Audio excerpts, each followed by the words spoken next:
Hello everyone, in this video I'm going to show you how to delete one picture from multiple pictures on Instagram post. Actually, it's very easy and quick, but you need to watch this video until the end so you won't skip any important steps. First of all, you need to open your Instagram application, and then at the bottom right click on your profile image button. Here it is.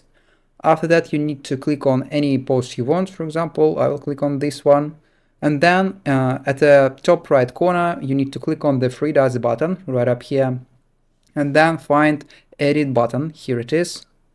After that, you need to scroll up like this, and then you need to scroll to the picture you want to delete. For example, I want to delete this one picture, and then at the bottom left corner you will see little trash icon. Here it is. And then if you want to delete this photo, you need to click on the red button, delete, and after that at the top right corner click on the done button. Here it is.